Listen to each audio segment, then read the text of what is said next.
In a world ruled by outdated LTL with delays, damages, and mysterious pricing, welcome to The Solution, CB Radio from Warp, featuring Chris Reeves, VP of Pricing and Network, and Bill Bentz, SVP of LTL. With over 25 years of experience in logistics, Chris has played a crucial role in the expansion of Warp's nationwide network. Bill brings the same experience and the gusto to match it, ensuring that Warp's network delivers innovation and value for customers. Together, they don't just move freight, they're redefining what an optimized supply chain looks like. Hey, Chris. Hey, Bill, what's going on? How you doing, man? Great. Living the dream. Good. Yeah, I hear you. Hey, we all, how do you like the new title, the CB Radio, man? Love it. Yeah, I love it. Chris and Bill Radio. CB. They don't know. Yes. So CB, for all those that don't know, stands for Chris Bill. Yes. We got to think of call names now. Yes. Yes. What's our handle? We are yet to figure that out. That's right. That's to come. Hey, Bill, one thing that we continue to see in our business, one thing we continue to see in the market, and it's interesting because there's been a whole talk around at conferences and stuff for years around this is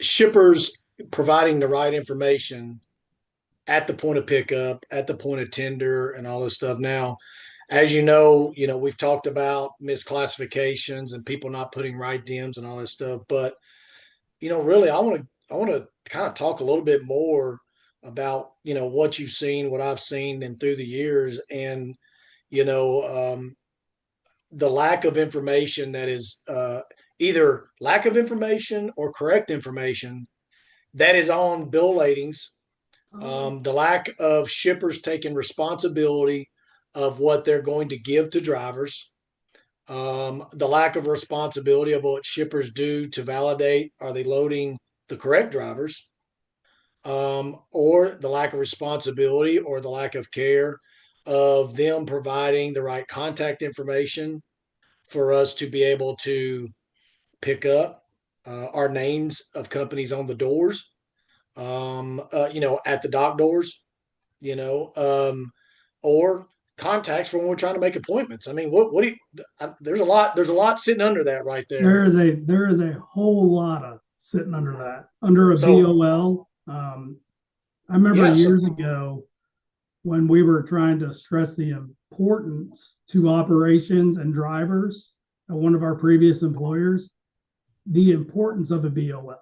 It literally, once you, outside of securing the business, signing a contract and being, tendered the business, a BOL is the beginning life cycle of an LTL shipment. Am I wrong? No, 100% right. 100%. And it is everything put on that bill of lading, or to your point, not put on that bill of lading. Service is predicated on that information. You handcuff a carrier when you don't put the right information in there. And that's all encompassing from, to your point, right street address, correct contact at consignee, any accessorials that may be added after the booking. Service is predicated on that information being correct. Correct me if I'm wrong, but we've all worked in every facet of this business, Chris, and we know the importance of a correct bill of lading. Yeah. This is, again, we've seen this at multiple carriers that we work for. We've seen this for 30 years of going on. Technology is so good now. It's light years ahead of when we were doing this, when drivers called in on a telephone and stuff like that, and people were handwriting on bills of ladings. Yeah. They still do. Let's just call it like it is. They still do. Why do we continue to see a lack of care, a lack of responsibility by the shipping community, the shippers community out there? Why do we continue to see the lack of this information? I don't even want to talk about the excuse of DIMS of a pallet. No, no, Okay. there's so much more. Yes. Why do we not have correct phone numbers? Why do we not have correct names of the shipping companies? Why do they not have the names on the doors so that drivers can see what suite, or what door, what's behind door number one and what's behind door number two, right? 100%. Why is it that everybody wants to have an appointment, and yet, when the carriers are calling trying to make an appointment, and then we send a message back saying we can't get in touch with you. I'm like, oh, well, try this number. And then that's the correct number, and people immediately answer the phone and appointments gets it. Why is it that, and I want to talk about, I want to talk about loading trucks for yes, next. that's an ideal situation if you just make one call or one email to get the correct contact information.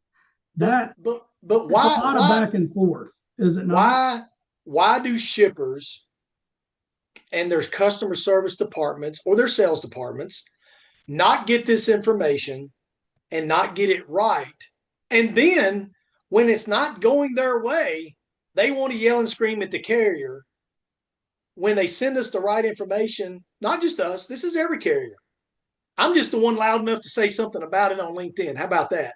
But yeah, I think so. To answer your question, I think two things are driving that. One, you have people at a shipper that just want to get that freight off their dock onto a truck.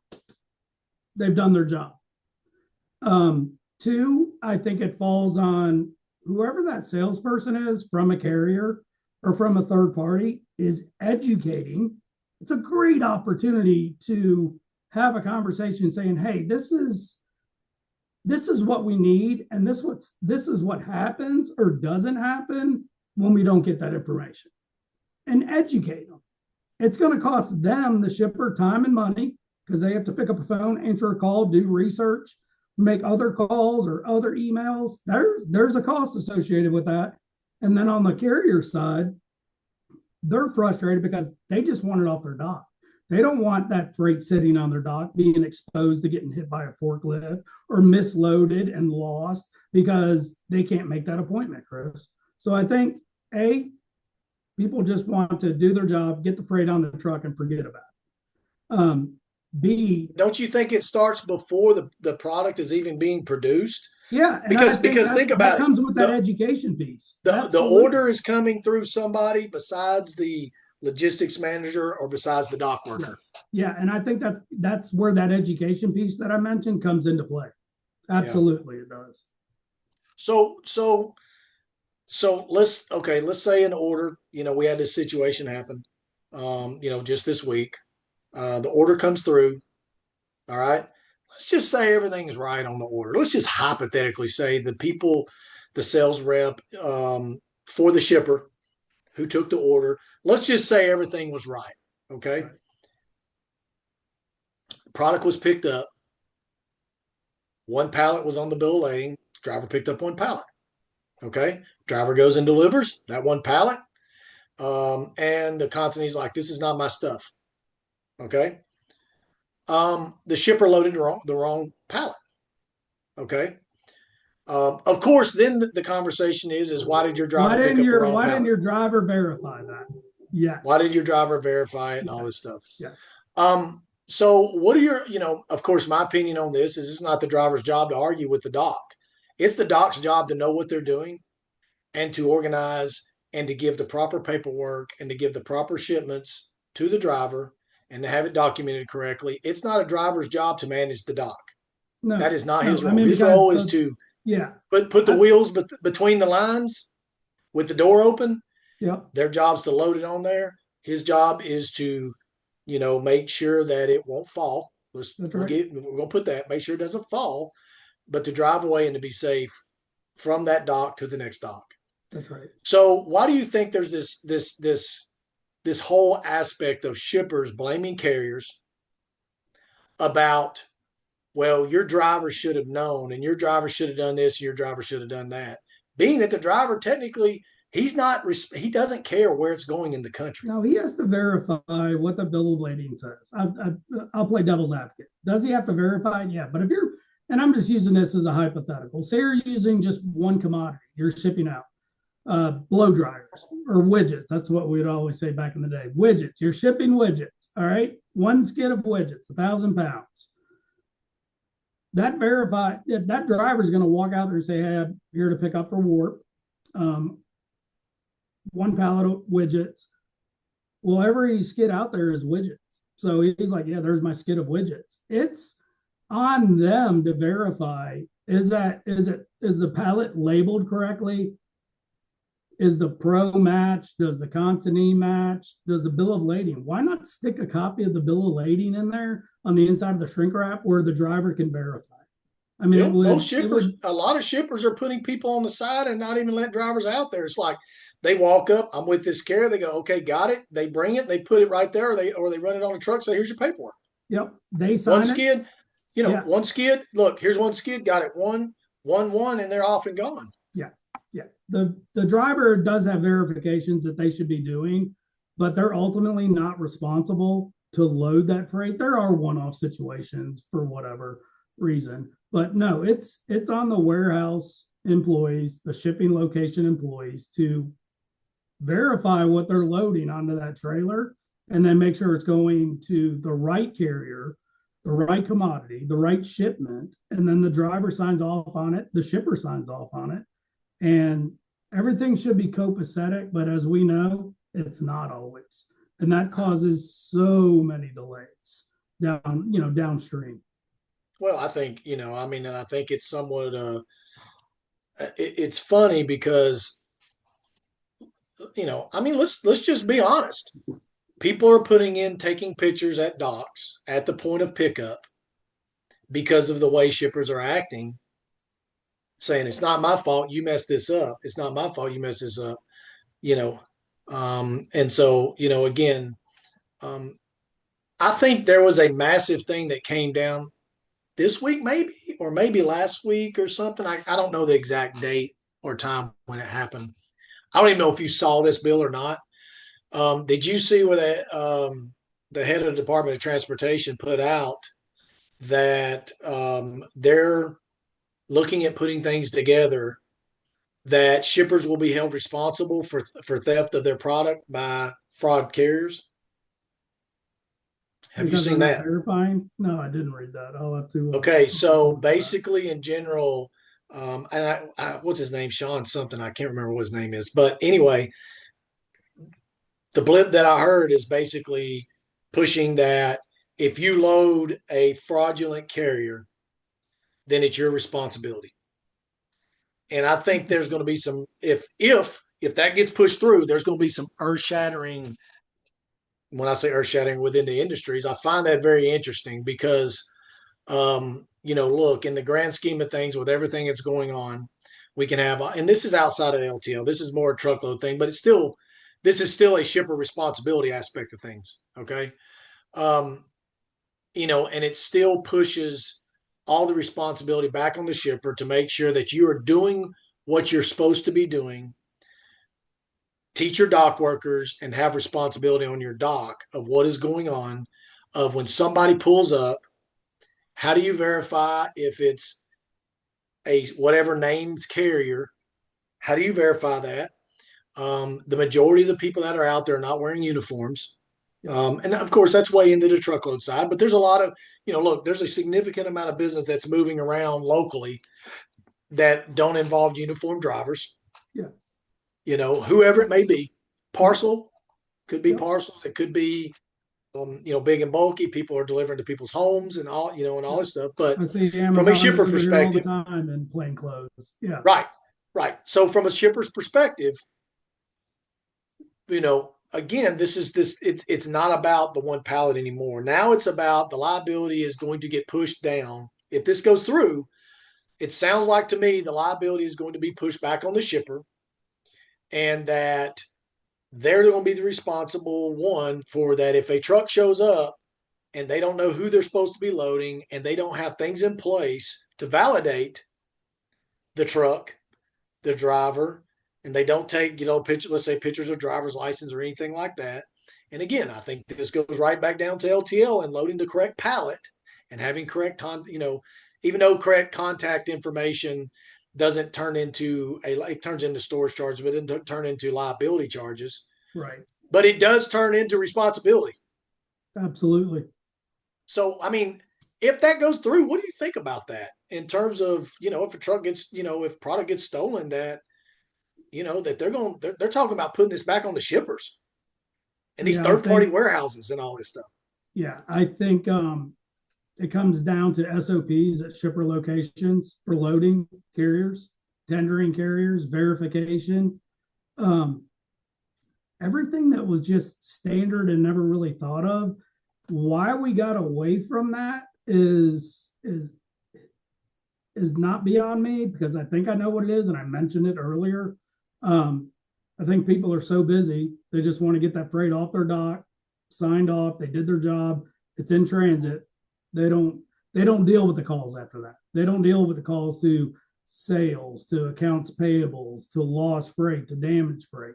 So I think it's an education process of getting SOPs in place at shippers. And that can be standard for every shipper. It's not like you have to do it differently at every one of the shippers, with every single carrier. It's a standard process. Verify what you're loading onto what carrier, make sure all the information is correct and filled out, and the rest will pretty much, we'll take it from there. We'll handle it and we'll service it. But up to that, they have to have skin in the game. So, as we're talking about details and stuff like that, and, what about this whole lack of responsibility of people signing PODs correctly? Shrink wrap tampered, cut boxes, damaged boxes. That's why I love what we have in our driver app. Photo, signature, notations, if any, about the shipment. Does everybody know that doesn't work within the industry? But no, but I'm pretty sure if I ordered something and it has a huge dent in it, I'm going to write it on that delivery receipt or make a notation electronically on a driver's handheld, or have them do it and then watch them hit submit on it. That falls on we as a society just having common sense of, if you think that product is damaged in any way, shape, or form, you have the right to refuse it, or make a notation that later on you'll have the documents in place to support a claim.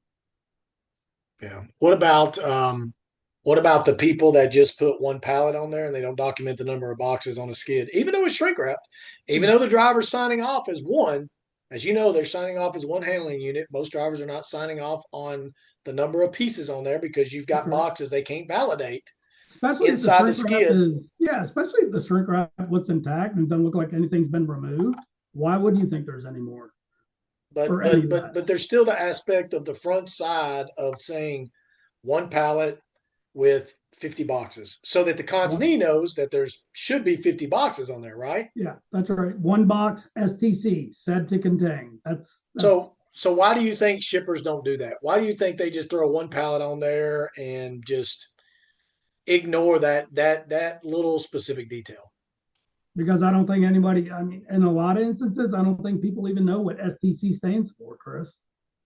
Or you don't have to put said to contain. You just put one box, 50 cartons. And I would know as a consignee that I need to verify, yeah, there's one skid there, there's one pallet there, but are there 50 cartons on there? It doesn't take you that long. There's usually, I'm just saying, standard size box, 5 boxes on each row, and you just multiply it, and there's your verification. Yeah. So, we're talking about correct data and bill ladings. All these conferences for years that you and I have gone to, big topic has been the e-bill lading, the electronic bill lading. Of course, everybody wants this stuff coming in electronically because it just takes out the hand mistakes that can be made. But because it's being tendered over. Who's inputting all that information electronically? A human? That's well, and what it does is human to human. But if you can take out one human, obviously it can help Yeah, through it to come through and stuff. But around all this, it also talks about, you hear people talk about, oh, well, it'll reduce mistakes. Yeah, there's some aspect it will reduce some mistakes because every time a human touches it could create a mistake, right? yeah, But I mean, it's interesting because I think the people that can support an e-bill rating are probably the ones that probably give the information maybe better than most people. probably. And they create a template and they can pull up that specific template for a specific commodity and then fill in the rest of the information. But they're the ones. I mean, look, the reason they put in e-bill lanes is because they're the ones that have been at the conferences and they're the ones on LinkedIn watching all this stuff and seeing what's going on and stuff, And and they're seeing the making the changes. importance and understanding the importance of that information, Chris. Yes. Right, right, yeah. So I think that it's interesting that we've had a lot of talk about e-bill ratings and people are pushing into this. Of course, your 3PL people are all over this as well too. They're all about streamlining with the carriers and creating this digital environment, which helps everybody. We all Yep. know this helps everybody when people do it right. Yes. If it's the integrators that are the middleware between customers and carriers and stuff, or if it's the people that are doing direct connections, if they do it correctly and the dev teams do it right, it makes things flow faster. It makes the experience a lot better. I still think the problem is though is we're still talking about stuff that is not being reached to the majority of the people out there. And that the other thing, and I'm going to say this, Bill, and I think that it might ruffle some feathers and people see this. Um, I still think part of the issue that we have in the industry across the board is we have sales reps that are scared of their customers. They will not have a conversation with them about, like what you said, educating, and you're doing this wrong and it's causing problems, or, so and so on the dock is not doing this correctly. I need you to get this fixed because they're so scared of losing a customer to competition Yeah. because a yes man walks in and says yes, yes, yes, yes, yes. Yeah. And basically what happens is, and this is carrier, 3PL, 4PL, anybody. They don't want to educate, they don't want to discuss about things that are being done wrong to make things and make the experiences better. And what it's done is it continues to keep the industry stuck in the 80s and stuck in the 90s because the way people continue to do things and they're not advancing and they're not doing anything to help themselves, to help the industry and stuff, is continuously putting this industry on hold. And we're in this hamster wheel of trying to fix something when the shippers are the ones that need to be fixing some of this stuff that we don't have control over. No, I think you're spot on with that. I don't, yeah, will it ruffle feathers? Yeah, but truth hurts sometimes. But you as a salesperson who have brought on that business, have brought on that account, you own that account. Are you calling on just one person there? The traffic manager, the shipping manager, the warehouse employees? Are you boxing yourself in, or are you working that entire organization and can go to, because a lot of times, to the defense of the people on the dock loading, a lot of times all that information is already sent to them by sales within their organization. Hey, ship this out for this customer. Here's the address. And then they follow the orders from sales or whoever's making that sale.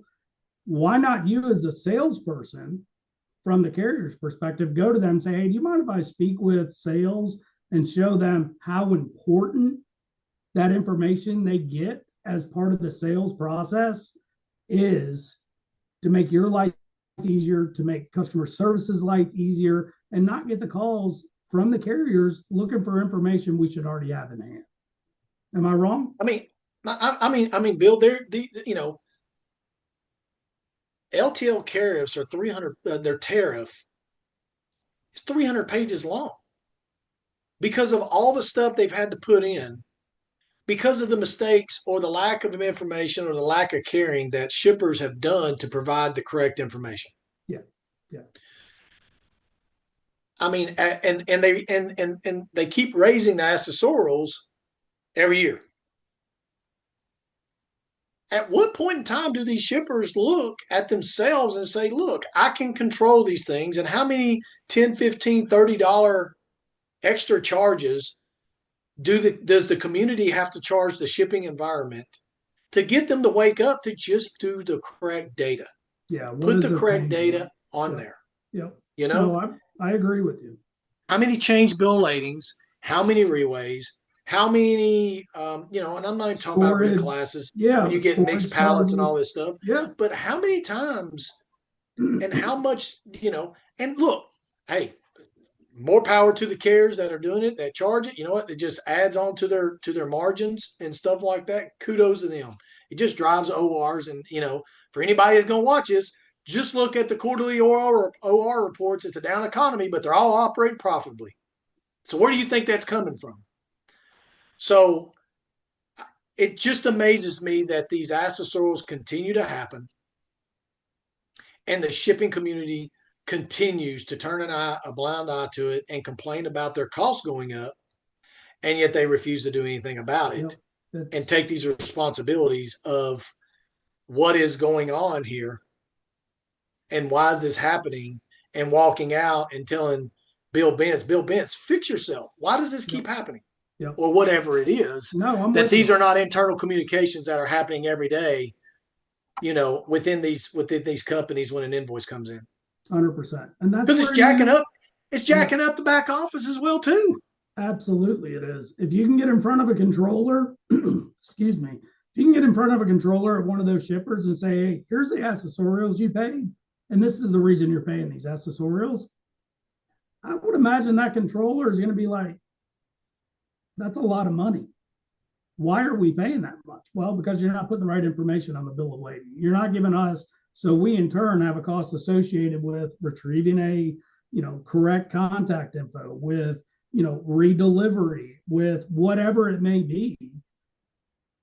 You show a controller that, you can usually get things done. I've taken that approach when I was in sales. Like, I remember a warehouse, it was actually a traffic manager told me one time, he said, I just take what sales gives me. It's a PO or whatever. If it's inbound, it's PO, or if it's outbound, it's a sale number, whatever. And I just transmit that onto whatever's left over in the bill of lading and give it to the carrier.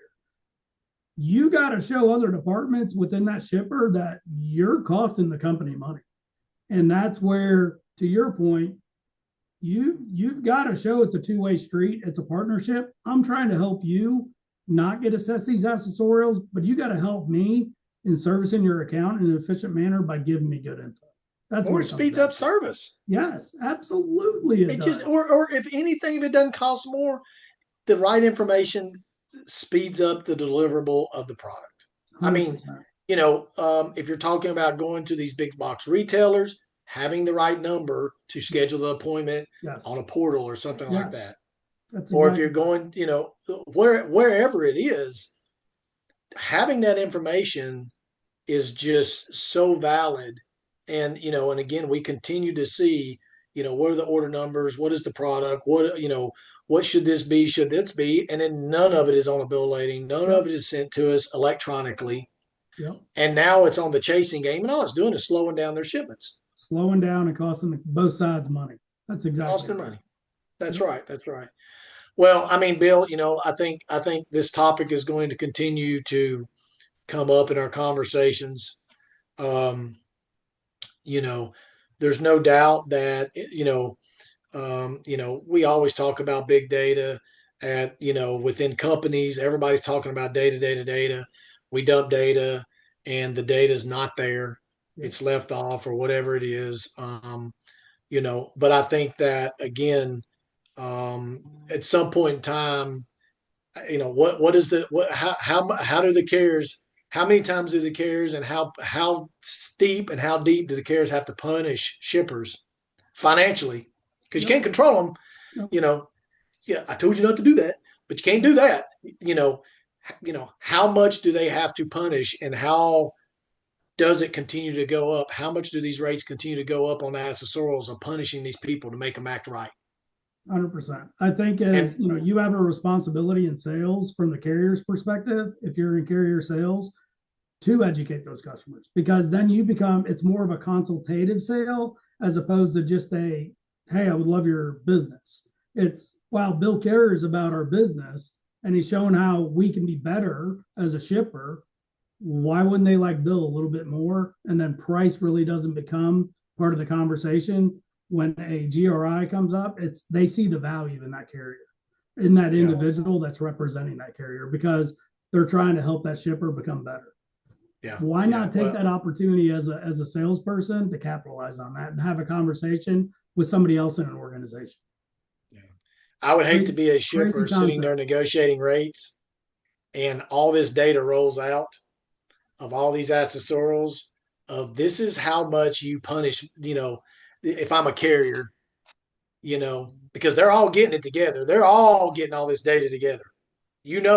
They are arming themselves, and shippers, if you are seeing this and if you're hearing this, just know the big game right now is for carriers to get this data to show you how you act and how many times they have to touch your information and your data. They are putting all this together to show you, to justify the rate increase that they're going to give you, not ask you, the rate increase they're going to give you. Absolutely. Yeah. So I think that would be the message. We spoke about it in our last CB. It is a carrier. Why would you not want to do that? And then it makes those conversations, it makes those QBRs so much more pleasurable versus, well, why do we operate so badly? We're giving you what you want. Yeah, but there's a cost associated with a phone call. There's a cost associated with an email. There's a cost with storing your freight an extra day. Carriers don't want that. They want to pick a shipment up, move it, and deliver it, and don't break it in between. You'll hear me say that so many times. They don't want to have to track somebody down to get an appointment or get a number to call somebody to get an appointment. They want an efficient operation. They would much rather have an efficient operation as opposed to charging you $45 for a redelivery. Yeah. Because it makes their operations less efficient. That's right. Well, Bill, hey, it's interesting that we have to talk about this topic. I'm glad we get to get on there and talk about it, but it's just interesting that this is actually a topic that we have, that continues to pop up that we need to talk about and stuff like that. So, we'll, we have to continue to talk about it. Well, again, I agree with you. Look, sales reps on the shipper side, I recommend you talk to your customers and get the right information for when you're getting the PO order. That's your job. 100%. Because otherwise it's going to cut your margins when you get hit with accessorials. Yep. You're the cause of creating the margin reduction on your product because 100%. You can't get the right information. Or losing shelf space because the shipment is delayed and you can't get your product on the shelves. That's right. That too. Yeah, that's exactly right. Absolutely. Carrier sales reps, hey, if you're not talking and educating your shippers and you're not bringing this up and you're not talking to CFOs, shame on you. Yeah, because then it becomes a price play and nobody wants a price play. Well, all you're doing is arming your pricing department to put the data in your hands of all the reason of why you're going to walk into a shipper and you're going to take a rate increase, and it's a non-negotiable rate increase. Yep.